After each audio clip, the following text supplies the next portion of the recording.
ও আল্লাহ, আমারে আর একটু সময় দাও। দুনিয়ার ভিতরে আমি 5 ওয়াক্ত নামাজ পড়িয়া তোমার সমস্ত ভালো কাজ করিয়া নেককারদের অন্তর্ভুক্ত হয়ে জান্নাতের মেহমান হয়ে আমি আসব। ও আল্লাহ, আমারে আর একটু সময় দাও।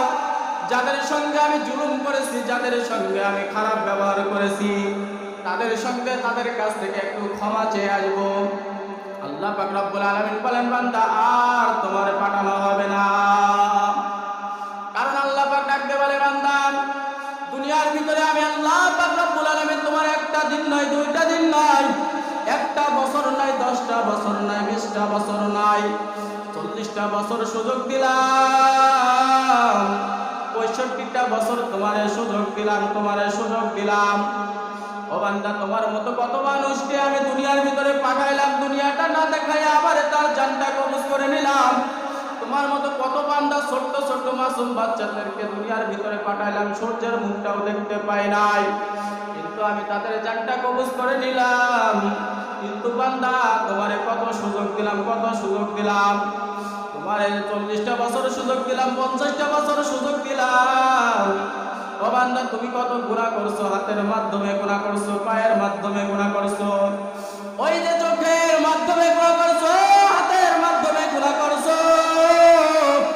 কিন্তু বান্দা, তারপরেও আমি তোমারে দূর দূর করে তাড়াইয়া দিই নাই।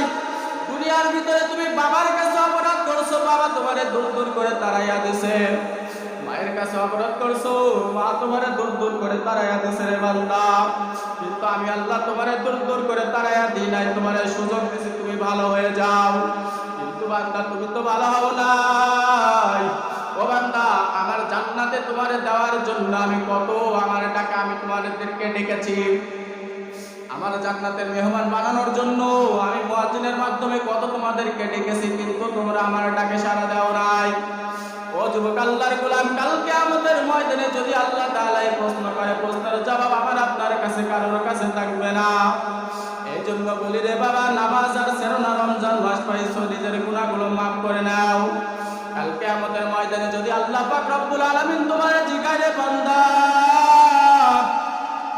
তোমারে টাকাওয়ালা বানাইলাম, তুমি টাকার মাধ্যমে বড় বড় দালান বানাইছো, দামি দামি জামা কাপড় পরো, টাকার মাধ্যমে তুমি দামি দামি খাবার খাও, কিন্তু বান্দা তোমাদের গ্রামে ওই যে বাইতুল নূর জামে মসজিদটা রয়েছে, কিন্তু আমার ঘরে তোমরা উন্নত করো নাই।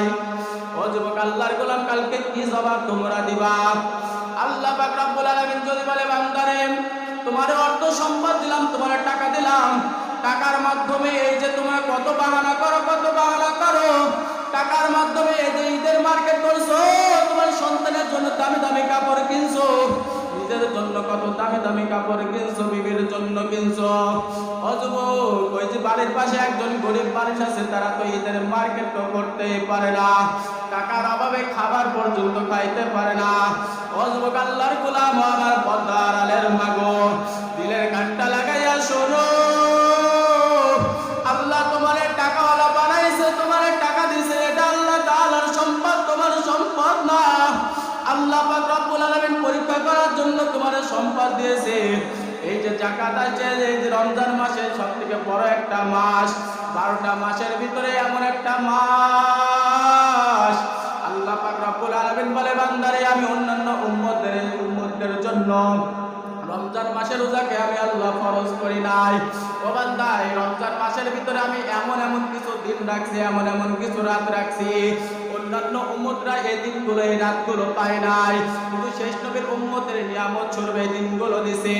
ও যুবক, আল্লাহর গোলাম, আজকের পর তারাবি নামাজের সময় পাওয়া যায় না, নামাজের সময় পাওয়া যায় না। কাল কিয়ামতের ময়দানে তোমার প্রতিটা সেকেন্ডের হিসাব আল্লাহ তাআলার কাছে দেওয়া লাগবে, তোমার ওই যৌবনের সময়টা আল্লাহর কাছে দেওয়া লাগবে। ওই দিন তুমি কি জবাব দিবা রে ভাই? এ যুবক, আজকে আমরা রমজান মাস পেয়েছি, হয়তো সামনের বছরে নাও পেতে পারি।